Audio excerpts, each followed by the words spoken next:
इस मूवी के स्टार्ट में हमें नियर फ्यूचर का टाइम दिखाया जाता है, जहां हमें पता चलता है कि पूरी दुनिया में पानी की कमी हो गई थी और जंगल में आग हर तरफ फैली हुई थी। साइंटिस्ट जल्द ही इस डिजास्टर को अनाउंस कर देते हैं, जिसे सोलर क्राइसिस का नाम दिया जाता है। साथ ही वो ये प्रिडिक्ट करते हैं कि सूरज जितनी तेजी से एक्सपैंड हो रहा है, अगर ये इतनी ही स्पीड से एक्सपैंड होता रहा तो आज से 100 साल बाद सूरज पूरी जमीन को निगल जाएगा और 300 साल बाद ये सोलर सिस्टम खत्म हो जाएगा। इसलिए यूनाइटेड अर्थ गवर्नमेंट यूईजी एक प्रोजेक्ट पे काम स्टार्ट कर देती है, जिसे मूविंग द माउंटेन्स का नाम दिया जाता है। और इस प्रोजेक्ट में उन्हें बहुत बड़े बड़े इंजन को बिल्ड करना और उनकी हेल्प से अर्थ को पुश करके सोलर सिस्टम से बाहर निकालना था। अब क्योंकि इस ऑपरेशन को कंप्लीट करने की कॉस्ट काफी ज्यादा थी, इसलिए सारे रिसोर्सेज बड़ी तेजी से खत्म होने लगते हैं, जिसकी वजह से पूरी दुनिया में प्रोटेस्ट स्टार्ट हो जाते हैं, क्योंकि उन लोगों को इस बात की फिक्र नहीं थी कि जो ट्रेजेडीज अभी हुई ही नहीं थी, उनके लिए सारे रिसोर्सेज क्यों खत्म किए जा रहे थे। और ये वायलेंट प्रोटेस्ट उस टाइम और ज्यादा बदतर हो जाते हैं जब यूईजी डिजिटल लाइफ प्रोजेक्ट डीएलपी को बैन कर देती है। डीएलपी एक ऐसा रेडिकल ग्रुप था जिनका मानना ये था कि ह्यूमैनिटी का फ्यूचर कंप्यूटर्स में है। वो एक ऐसा प्रोग्राम डेवलप कर रहे थे जिसकी हेल्प से इंसान अपने माइंड को एक डिस्क में अपलोड कर सकता था, लेकिन इस प्रोग्राम को जारी रखने के लिए उनके पास रिसोर्सेज की कमी थी। इसलिए वो हैकिंग को यूज करते हुए यूईजी पर मुसलसल टेररिस्ट अटैक्स करने की कोशिश कर रहे थे। लेकिन यहाँ डीएलपी की एक और फेल्ड अटेम्प्ट के बाद यूईजी ये नोटिस करती है कि डीएलपी के प्रोजेक्ट पे लोगों का विश्वास खत्म होता जा रहा था, इसलिए वो उस प्रोजेक्ट को रोकने के बारे में सोचने लगते हैं। दूसरी तरफ चाइनीज एम्बेसडर जाओ सबको कन्विंस करता है कि उन्हें इस प्रोजेक्ट के फर्स्ट पार्ट को जारी रखना चाहिए, जो कि जल्दी कंप्लीट होने से सबका मोरल इंक्रीज हो जाएगा। और उनका पहला प्लान इंजन्स को मून पे टेस्ट करना था, जिससे वो लोग मून को भी मूव करके अर्थ की ग्रेविटी से तोड़ना चाहते थे। इस टास्क के लिए बहुत से लोगों को एस्ट्रोनॉट्स बनने की ट्रेनिंग दी जाती है, जिनमें से एक का नाम लू था। लू एक पायलट था और यहाँ वो लोग एक बेस पे पहुँचते हैं जिसे प्रोटेस्टर्स ने घेर रखा था। गार्ड्स उन लोगों को कंट्रोल करने की कोशिश कर रहे थे, लेकिन उनमें से एक प्रोटेस्टर बेस में एंटर होने में कामयाब हो जाता है। लेकिन एक ट्रेनी जिसका नाम हान है, वो उस प्रोटेस्टर को मार के नीचे गिरा देती है। ये देखकर लू उससे इतना ज्यादा इम्प्रेस हो जाता है कि उसके साथ अपने फ्यूचर के बारे में सोचने लगता है। जिसके बाद उन सब ट्रेनीज को एक जगह का टूर करवाया जाता है और उन्हें उनके फर्स्ट टेस्ट के लिए स्पेस एलिवेटर में भेज दिया जाता है। और ये एलिवेटर ह्यूमन हिस्ट्री का अब तक का सबसे ऊंचा स्ट्रक्चर था, जिससे वो ट्रेनी ये एक्सपीरियंस कर सकते थे कि स्पेस में होने से उन्हें कैसा फील होगा। इस एलिवेटर की बहुत ज्यादा स्पीड से मूव करने की वजह से यहाँ बहुत से लोग बेहोश हो जाते हैं, इसलिए वो स्टेशन को नहीं देख पाते जो कि उनके प्रोजेक्ट के लिए वहाँ बिल्ड किया गया था। जिसके बाद से हम देखते हैं कि सभी कैडेट्स को हर तरह की ट्रेनिंग में बिजी रखा जाता है, जिनमें hand to hand combat, fire arm को यूज करना और एलिवेटर के मुसलसल ट्रिप्स करना ताकि उन्हें नींद न आए। साथ साथ उनके मेडिकल टेस्ट करना और एक्सरसाइज करवाना भी शामिल था, ताकि उनकी मेडिकल कंडीशन बेहतर रह सके। यहीं एक साथ ट्रेनिंग करते हुए लू और हान एक दूसरे को जानने लगते हैं और उन्हें एक दूसरे से प्यार हो जाता है। एक दिन लू गार्ड को ब्राइब करता है, जिसकी वजह से वो गार्ड्स उसे एक बुके बेस में लाने की परमिशन दे देते हैं। और जब वो फिर से एलिवेटर में जाते हैं तो लू वो बुके हान को गिफ्ट करता है। उसी सुबह रिजर्व एस्ट्रोनॉट्स का बैच भी वहाँ पहुँच जाता है और वो लोग एलिवेटर ट्रिप में पहले से मौजूद कैडेट्स को ज्वाइन कर लेते हैं। तभी वहाँ पे बहुत से ड्रोन्स हैंगर में से बाहर उड़ना शुरू हो जाते हैं और इंजीनियर्स को पता चलता है कि उनके सिस्टम को किसी ने हैक कर लिया है। यहाँ एलिवेटर टाइम से पहले ही ऊपर की तरफ जाने लगती है और इधर न्यू एस्ट्रोनॉट्स ड्रेस चेंज करने लगते हैं, क्योंकि लू और हान को पता चलता है कि उन्होंने कैडेट्स के नाम वाले ड्रेसेस पहन लिए थे। जबकि बाहर ड्रोन्स फायरिंग करना स्टार्ट कर देते हैं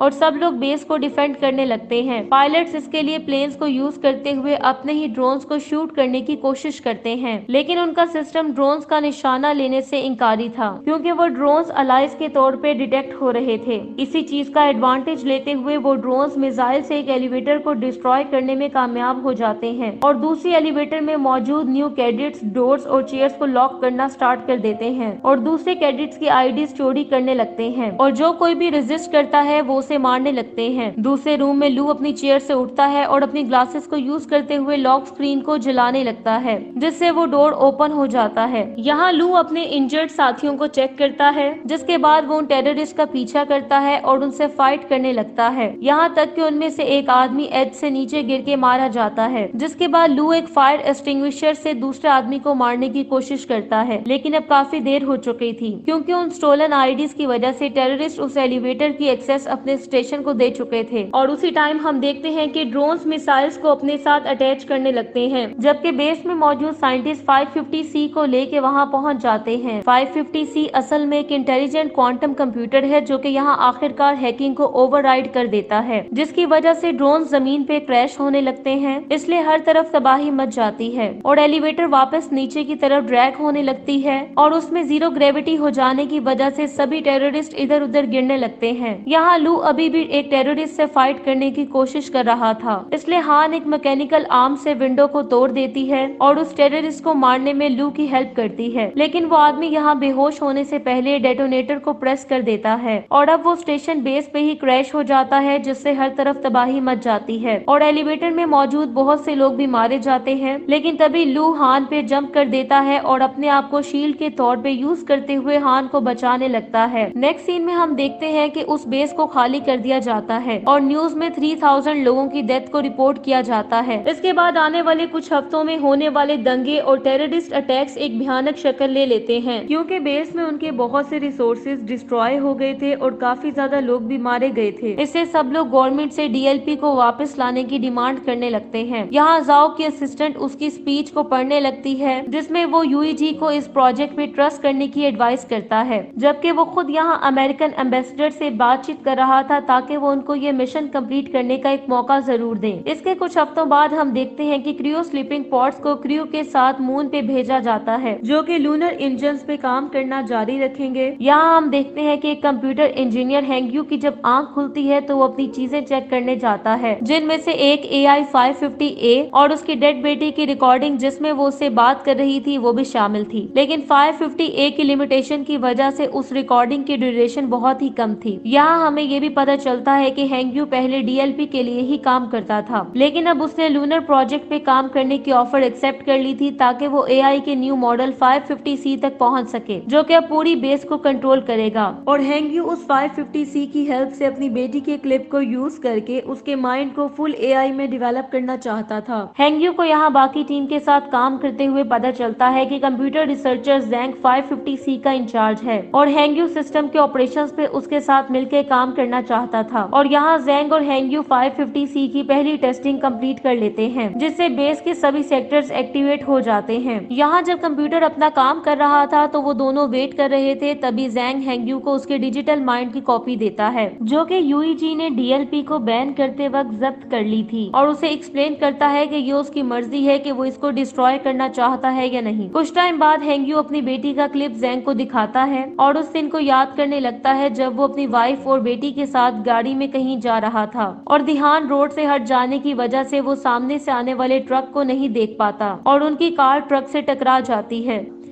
जिसकी वजह से उसकी वाइफ की फौरन ही डेथ हो जाती है, जबकि उसकी बेटी अभी जिंदा थी। इसलिए वो उसे DLP में ले जाता है ताकि वो उसके माइंड को सेव कर सके, लेकिन वो ऑर्गेनाइजेशन उसकी कोई हेल्प नहीं करती क्योंकि वो टेक्नोलॉजी अभी पूरी तरह से डेवलप नहीं हुई थी। लेकिन जैंग, जो कि खुद भी उस टाइम DLP में काम करता था, हैंगयू की हेल्प करने का डिसाइड करता है। अब सीन प्रेजेंट में शिफ्ट होता है, जहाँ हैंगयू जैंग से 550C को उसकी बेटी के माइंड पे यूज करने का कहता है, लेकिन जैंग इस आइडिया को रिजेक्ट कर देता है और हैंगयू को याद दिलाता है कि 550A को उसे यूज करने देना क्या उसके लिए काफी नहीं था। नेक्स्ट सीन में हम देखते हैं कि उनका सिस्टम Z9 लेवल के सोलर स्टॉर्म को डिटेक्ट करता है, जिसकी वजह से सभी वर्कर्स वापस बेस की तरफ जाने लगते हैं, लेकिन उन्हें ये डर था कि उनकी व्हीकल्स इतनी फास्ट नहीं है कि वो टाइम पे वहां पहुंच सकें, इसलिए ड्राइवर्स इंजन्स को एक्सट्रीम पे पुश करने लगते हैं, जिसकी वजह से वो स्टॉर्म से पहले ही बेस तक पहुंचने में कामयाब हो जाते हैं। लेकिन इस दौरान 550C हीट अप हो जाता है और उन्हें उस प्रोजेक्ट को 3 दिनों में लॉन्च करने के लिए उस AI की जरूरत थी, इसलिए हैंगयू उन्हें उसकी जगह 550A को यूज करने की ऑफर करता है, लेकिन इसके बदले वो उस टीम में शामिल होना चाहता था जिन्होंने फ्यूचर के 550 मॉडल्स को डेवलप करना था। जैंग उसकी ऑफर एक्सेप्ट कर लेता है, जिस पर वो उन्हें AI देने से पहले अपनी बेटी के माइंड को डिस्क में मूव कर देता है। 3 दिन बाद उनकी टीम इंजन को टेस्ट करती है और कुछ देर की टेंशन के बाद वो ये देख के काफी खुश हो जाते हैं कि चंद्रमा एंगुलर डिस्प्लेसमेंट में थोड़ा सा मूव करने लगता है, जिससे ये बात प्रूव हो चाहती है कि वो अगले 20 सालों में इसको पूरी तरह से मूव करने में कामयाब हो जाएंगे और इस तरह पूरी दुनिया के लोग इस प्रोजेक्ट में बिलीव करने लगते हैं। कुछ महीनों बाद वो फिर से इंजन को टेस्ट करते हैं, लेकिन इस बार वो इंजन को अर्थ पे टेस्ट करते हैं। पहले तो सभी स्क्रीन ब्लैक हो जाती है और सभी लोग ये समझने लगते हैं कि प्रोजेक्ट फेल हो गया है, लेकिन तभी उन्हें रियलाइज होता है कि जमीन जोर से शेक होने लगी थी। साथ ही उन्हें एक ब्राइट बीम भी एस्ट्रोनॉट्स बेस से आती हुई दिखाई देती है। यूईजी में मौजूद साइंटिस्ट ये कंफर्म करते हैं कि अर्थ ने एंगुलर डिस्प्लेसमेंट में मूव किया है, इसलिए पूरी दुनिया के लोग सेलिब्रेट करने लगते हैं, क्योंकि अब वो लोग अर्थ को कुछ ही सालों में पूरी तरह से मूव करने में कामयाब हो जाएंगे। इसके बाद हम देखते हैं कि कई साल गुजर जाते हैं और यूईजी पहले से भी ज्यादा पावरफुल इंजन्स बनाने में लगी हुई थी ताकि वो अर्थ को एक फाइनल पुश से पूरी तरह से मूव कर सके। और अब इस प्रोजेक्ट का नाम मूविंग माउंटेन से बदलकर द वॉन्डरिंग अर्थ रख दिया जाता है। और इस प्रोजेक्ट की बिल्डिंग का ज्यादातर हिस्सा फिक्स किए गए 550C से बनाया गया था, जो कि खुद भी काफी ज्यादा स्पीड के साथ डेवलप हो रहा था। हर साल बहुत से टेस्ट किए जा रहे थे जो कि उनकी थ्योरी सही साबित कर रहे थे और सिविलियंस ने भी इस प्रोजेक्ट को अब एक्सेप्ट कर लिया था। यहाँ तक कि डीएलपी भी पूरी तरह से अब गायब हो चुकी थी। लेकिन एक और अफवाह हर तरफ फैल चुकी थी कि हर किसी को नई बनने वाली अंडरग्राउंड सिटीज में एंटर होने की परमिशन नहीं दी जाएगी और ये भी कि वहाँ एंटर होने के लिए दिए जाने वाले पास की रिक्वायरमेंट सरासर डिस्क्रिमिनेटरी है। अब हर गुजरते साल के साथ अर्थ की रोटेशन स्लो होती जा रही थी, इसलिए अब सोसाइटी 60 और सिस्टम से चेंज हो गई थी और ग्लोबल इंटरनेट को बंद कर दिया गया था। जल्द ही हर तरह के डिजास्टर्स प्लेनेट को हिट करने लगते हैं, जिनमें फ्लड्स और सोलर रेडिएशन शामिल थे,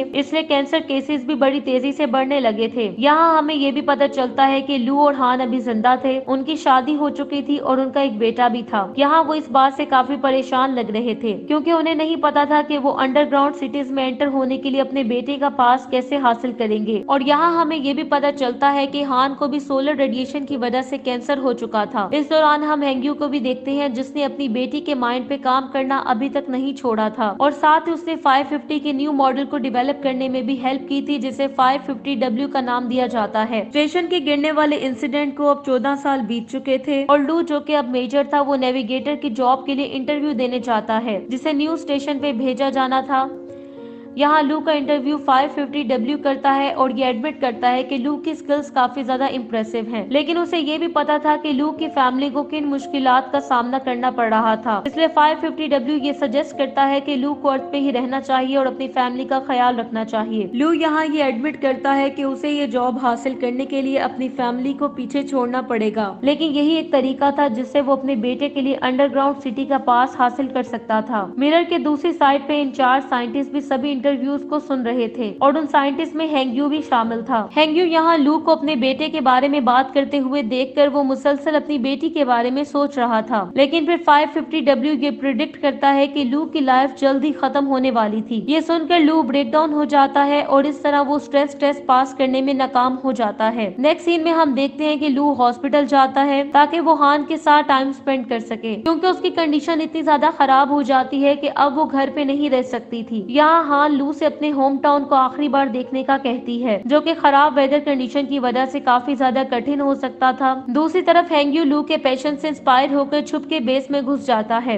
और अपनी बेटी के माइंड को 550W से कनेक्ट कर देता है। हेंग्यू इस बार अपनी बेटी से काफी देर तक बात कर पाता है, जो कि उसे बताती है कि वो किसी और जगह पे है, जिसकी वजह से हेंग्यू रोने लगता है। उसी टाइम जेंग भी कुछ गार्ड्स के साथ वहाँ पहुँच जाता है और हेंग्यू को ये बात एक्सेप्ट करने के लिए कन्विंस करने लगता है कि उसकी बेटी की डेथ हो चुकी है, लेकिन हेंग्यू उसकी बात मानने से इनकार कर देता है और अपनी बेटी के माइंड को पूरी तरह 550W में अपलोड कर देता है, जिसकी वजह से मून के सिस्टम में प्रॉब्लम्स ट्रिगर हो जाते हैं और इंजन फेल होने लगते हैं। गार्ड्स अब हेंग्यू को बेहोश करके वहाँ से ले जाते हैं, जबकि जैंग उसकी बेटी के माइंड को फिर से डिस्क में डाल देता है और 550W की एक्सटेंशन को शट डाउन कर देता है। दूसरी तरफ लू अपने कनेक्शंस को यूज करता है और किसी से एक जेट लेकर अपनी फैमिली को हान के होम टाउन ले जाने लगता है और काफी ज्यादा फन करने के बाद वो शंघाई में लैंड होते हैं, जो कि अब एक फ्रोजन वेस्टलैंड बन चुका था। यहाँ स्टार्स को देखते हुए जब वो दोनों बातें कर रहे थे तो हान लू को कहती है कि जब उसका टाइम आएगा तो वो डिग्निटी के साथ मरना चाहेगी, ना कि उन पाइप्स और वायर्स के साथ जो कि उसके साथ कनेक्टेड होंगे। दूसरी तरफ हम यूईजी में देखते हैं कि हेंग्यू की तरफ से सिस्टम में क्रिएट किए गए प्रॉब्लम्स को डिस्कस किया जाता है। वो लोग ये नोटिस करते हैं कि ये प्रॉब्लम उस हैकिंग से मिलता जुलता है जिससे कई साल पहले ड्रोन्स और एलिवेटर को हैक किया गया था और अब अब वो सिस्टम को 550W से कनेक्ट करके ओवरराइड करने की कोशिश करते हैं, लेकिन वो ऐसा करने में बार बार नाकाम हो रहे थे। इसी दौरान मून का इंजन अपनी लिमिट्स को क्रॉस करते हुए अचानक से एक्सप्लोड हो जाता है, जिससे मून की लैंड का बहुत बड़ा हिस्सा डिस्ट्रॉय हो जाता है और ये एक्सप्लोजन मून को अर्थ की तरफ पुश करने लगता है। इस टाइम पे जैंग, जो कि ओशन के करीब मौजूद था, वो सभी वर्ल्ड लीडर्स को इमरजेंसी अलर्ट सेंड कर देता है, क्योंकि वो सुनामी को ग्रो होते और लैंड को हिट करते हुए देख पा रहा था। इस इमरजेंसी कंडीशन की वजह से लू को एक मैसेज मिलता है और उसे ड्यूटी के लिए वापस बुला लिया जाता है और सभी वर्ल्ड लीडर्स अंडरग्राउंड सिटीज को अपने लोगों के लिए ओपन कर देते हैं, क्योंकि सुनामी आगे चलकर और भी बदतर रूप धारण करने वाला था। अब इससे पहले कि लू मिशन पे वापस लौटता, हान की पीसफुली डेथ हो जाती है और उनके बेटे को हान के फादर अंडरग्राउंड सिटी में लेकर चले जाते हैं। दूसरी तरफ जाओ यूईजी से एड्रेस करता है और अपने इमरजेंसी प्लान्स में वो उनसे उसकी सपोर्ट करने की रिक्वेस्ट करता है और इसके लिए वो धरती पे मौजूद सभी न्यूक्लियर वेपन्स को मून पे यूज करना चाहता था, ताकि वो उसकी डायरेक्शन चेंज करके उसे अर्थ के साथ कोलाइड होने से बचा सके। अभी तक किसी भी गवर्नमेंट ने ये रिवील नहीं किया था कि उनके आर्सेनल में कितने न्यूक्लियर वेपन्स हैं, क्योंकि सब कंट्रीज ने सिक्योरिटी रीजंस की वजह से ये इन्फॉर्मेशन अब तक सीक्रेट रखी थी। लेकिन हिस्ट्री में पहली बार अब इस चीज से फर्क नहीं पड़ता था, इसलिए सभी देश अपने पास मौजूद न्यूक्लियर वेपन्स इस काम में हेल्प के लिए उन्हें देने पर एग्री हो जाते हैं। दूसरी तरफ जैंग प्रिजन में हेंग्यू के पास आता है और उसे बताता है कि वो टाइम से पहले ही अर्थ के इंजन को स्टार्ट करने वाले हैं और इसके लिए उन्हें ग्लोबल इंटरनेट को एक्टिवेट करने की जरूरत थी, ताकि वो डेटोनेशन कंट्रोल के साथ कोऑर्डिनेट कर सके। अब क्योंकि सर्वर पानी के नीचे था, इसलिए जैंग ये चाहता था कि हेंग्यू उसका ध्यान रखे और उसे इस बात पे कन्विंस करने के लिए वो उसे उसकी और उसकी बेटी की माइंड की डिस्क दिखाता है। इसी दौरान हम देखते हैं कि मून की डिस्ट्रॉय होने वाली लैंड का मलबा मून के गिर्द एक एस्ट्रॉइड बेल्ट बना लेता है। दूसरी तरफ सभी बेस्ट पायलट्स को न्यूक्लियर वेपन्स ट्रांसपोर्ट करने का टास्क दिया जाता है, जिनमें लू भी शामिल था। इधर 3 टीम्स को अर्थ पे 3 डिफरेंट जगहों पे मिसिंग इंटरनेट को ठीक करने भेजा जाता है, जो कि बीजिंग, टोक्यो और न्यूयॉर्क में थे। जैंग यहाँ सबको एक्सप्लेन करता है कि पासवर्ड को डिकोड करने के लिए की को कैसे यूज करना है, जिसमें ऑलमोस्ट 30,000 रैंडम नंबर्स एंटर थे और इसके बाद बाकी का काम 550W ने करना था। यहाँ चूज किए गए पायलट शटल्स को लेकर मून की तरफ निकल पड़ते हैं। यहाँ एस्टेरॉइड भी बड़ी स्पीड से मूव कर रहे थे और हर तरफ से उन शटल्स के सामने आ रहे थे, जिसकी वजह से वो कुछ शटल्स को हिट करके क्रैश कर देते हैं और इस तरह उन पायलट्स की टीम ऑलमोस्ट 200 वारहेड्स रास्ते में ही खो देती है और अब उनके पास से 180 वारहेड्स बाकी बचे थे। यहाँ जब वो मून के करीब पहुँचते हैं तो 550W, जो कि उन शटल से कनेक्टेड था, वो उन न्यूक्लियर वेपन्स को सेफली मून पे लैंड करने लगता है। लेकिन तभी एक एस्ट्रॉइड एक और शटल को हिट करता है, जो कि बाकी शटल्स को भी हिट करके क्रैश कर देती है और उनमें लू की शटल भी शामिल थी, इसलिए वो क्रैश लैंडिंग करने पर मजबूर हो जाते हैं और एंड में वो अब तक 360 वारहेड्स अब तक हो चुके थे। यहाँ सर्वाइवर्स अपने यूनिफॉर्म और हेलमेट्स को ठीक करने लगते हैं ताकि ऑक्सीजन प्रॉपर्ली उन तक पहुँच सके। साथ ही वो अपने जख्मों की पट्टी भी करते हैं, जिसके बाद वो बाकी बच जाने वाले वारहेड्स को खुद ही वहां पहुंचाने का डिसाइड करते हैं। लेकिन लू उन यंग कैडेट्स को मरने से बचाना चाहता था, इसलिए वो उन लोगों को एक शटल में छोड़कर बाहर आ जाता है और डोर को बंद कर देता है, क्योंकि उसने इस काम में अपने आप को सेक्रीफाइस करने का डिसाइड कर लिया था। इसके बाद वो उस शटल को, जिसमें सभी सर्वाइवर्स मौजूद थे, उसको वापस भेज देता है और खुद आगे बढ़ने लगता है। दूसरी तरफ अर्थ पे 3 टीम्स अपनी अपनी लोकेशन पे पहुंच जाती हैं। अब क्योंकि सर्वर पानी के नीचे थे, इसलिए वो पानी के नीचे डाइव करने लगते हैं और उन सर्वर्स तक पहुंच जाते हैं। ड्रोन्स और स्पेशल टूल्स की हेल्प से हेंग्यू की टीम बीजिंग के स्टेशन पे पहुंच जाती है। वो उस बिल्डिंग में एंटर होते हैं जहां उन्हें सर्वर तक पहुंचने का एक डोर मिलता है, लेकिन जब वो उस डोर को फोर्स के साथ ओपन करने लगते हैं तो वो टूल प्रेशर को हैंडल नहीं कर पाता और खराब हो जाता है, जिससे एक आदमी काफी ज्यादा जख्मी हो जाता है। जैंग उस आदमी के जख्मों को चेक करने लगता है, लेकिन उनके पास जरूरी टूल्स ना होने की वजह से उस आदमी की डेथ हो जाती है, इसलिए बाकी की टीम उसे वहाँ से दूर ले जाने लगती है, जबकि जैंग और हेंग्यू आगे बढ़ने और मिशन को कंप्लीट करने का डिसाइड करते हैं और सारे जरूरी कनेक्शन को ठीक करने के बाद वो इंटरनेट को एक्टिवेट करने लगते हैं। दूसरी तरफ लू एक ट्रक में बाकी वॉरहेड्स को लेकर डेस्टिनेशन की तरफ बढ़ने लगता है, जबकि अर्थ पे अचानक से मून का मलबा गिरने लगता है और जैसे ही वो उस जगह को हिट करता है जहाँ जाओ और जैंग मौजूद थे, तो वो बिल्डिंग शेक होने लगती है, जिसकी वजह से कुछ हार्डवेयर जैंग की टांग पे गिर जाता है, इसलिए वो वहीं स्ट्रक हो जाता है। इसके बाद वो रूम भी पानी से भरने लगता लगता है और हैंग्यू यहाँ ड्रोन से भी डोर को ओपन नहीं कर पा रहा था। इससे जैंग उसे पासवर्ड की देने का डिसाइड करता है और इसी के साथ ही पानी उसके अंदर भर जाता है और उसकी वहीं डेथ हो जाती है। इसी दौरान हम देखते हैं कि मून का मलबा अर्थ पे मौजूद सभी मेजर लोकेशंस को डिस्ट्रॉय करने लगता है। दूसरी तरफ यूईजी में जाओ को एक बुरी खबर मिलती है और वो ये कि उनके पास अब इतना टाइम नहीं बचा था कि सभी वॉर हेड्स को कोऑर्डिनेट करके एक ही टाइम पे एक्सप्लोड कर सकें, क्योंकि उन सब के मॉडल्स एक दूसरे से अलग थे। ये सुनकर जाओ काफी ज्यादा मायूस हो जाता है, लेकिन तभी उसका एक टीम मेंबर उसे एक अल्टरनेट सोल्यूशन देता है, जिसके लिए उन्हें कुछ और एस्ट्रोनॉट्स को वहां भेजना था जो कि उन वॉरहेड्स को मैन्युअली ही एक्सप्लोड करेंगे जो कि मून पे गिर गए थे। और इस ऑफर को एक्सेप्ट करने का मतलब ये था कि उन्हें इस मिशन पर अपने आप को सेक्रीफाइस करना पड़ना था। उन्हें इस काम के लिए 300 लोगों की जरूरत थी, जिसके लिए वहाँ मौजूद कुछ यंग कैडेट्स इस काम के लिए वॉलंटियर करते हैं। लेकिन तभी उनमें मौजूद एक ओल्ड कैडेट बाकी सबको इसके लिए मोटिवेट करता है कि फ्यूचर को प्रोटेक्ट करना उनकी भी रिस्पॉन्सिबिलिटी में शामिल है। इसलिए बहुत से ऐसे कैडेट्स जिनकी एज 50 साल से ज्यादा थी वो भी उस ओल्ड कैडेट की बात से एग्री करते हैं और जल्द वो सब शटल में बैठ के मून की तरफ बढ़ने लगते हैं। लू यहाँ उन्हें देख के दंग रह जाता है, क्योंकि वो कई दिनों से इस मिशन को कंप्लीट करने के लिए अकेला ही आगे बढ़ रहा था और उन सब लोगों के वहाँ पहुँचने के बाद वो अपने ओल्ड टीचर्स और ट्रेनर्स को गुड बाय कहता है, जिसके बाद उसे भी एक शटल पे बिठा के वहाँ से वापस अर्थ पे भेज दिया जाता है। दूसरी तरफ यूईजी ये कंफर्म करती है कि टोक्यो और न्यूयॉर्क के सर्वर्स फिर से ऑनलाइन हो गए हैं, लेकिन बीजिंग अभी भी एक्टिवेट नहीं हुआ था, क्योंकि हैंग्यू के लिए उसे एक्टिवेट करना काफी ज्यादा कठिन था और पानी तेजी से उस रूम में भर रहा था। इसलिए वो की को कंप्यूटर के साथ कनेक्ट नहीं कर पा रहा था। इसलिए वो तंग आके अपनी माइंड डिस्क को कंप्यूटर से कनेक्ट कर देता है और उसी टाइम पे सारे एस्ट्रोनॉट सभी वॉरहेड्स को एक्सप्लोड करने में भी कामयाब हो जाते हैं, जिसकी वजह से वो मून की डायरेक्शन को चेंज करने में कामयाब हो जाते हैं और इस तरह अर्थ को उसके साथ कोलिजन से बचा लेते हैं। लेकिन इस तरह और ज्यादा मलबा अर्थ की तरफ आने लगता है, इसलिए अब अर्थ को छोड़ देना काफी ज्यादा एसेंशियल हो चुका था। इसी दौरान हैंग्यू अपनी बेटी का क्लिप एक्टिवेट करता है और उसे ये कहने की कोशिश करने लगता है कि वो सर्वर रूम में इंटरनेट को एक्टिवेट कर दे और साथ ही वो उसे की भी दिखाता है। लेकिन इस दौरान पानी उसे कवर कर लेता है और वो पानी में डूब के मारा जाता है, जबकि इस दौरान चंद्रमा का मलबा भी लगातार पूरी दुनिया में गिरने लगता है और यूईजी सबको इमरजेंसी मैसेज भेज देती है कि ये मिशन फेल हो गया है। लेकिन यहाँ जाओ को लगता था कि अभी उनकी होप पूरी तरह से खत्म नहीं हुई थी, इसलिए वो अपनी टीम को इंजन स्टार्ट करने के लिए काउंटडाउन शुरू करने का कहता है। ये सुनकर हर किसी को लगता है कि वो पागल हो गया है, लेकिन इसी दौरान हम देखते हैं कि हैंग्यू की बेटी का माइंड अचानक से कंप्यूटर में एक्टिवेट हो जाता है। अब अपनी बेटी से मिलने के बाद हैंग्यू का एआई यहाँ बैठकर सर्वर को एक्टिवेट करने लगता है, जबकि इसी टाइम पे जाओ के ऑर्डर्स को फॉलो करते हुए एक आदमी काउंटडाउन का बटन प्रेस कर देता है, जिसके बाद हम देखते हैं कि अर्थ यहाँ अब अपनी जगह से मूव करने लगती है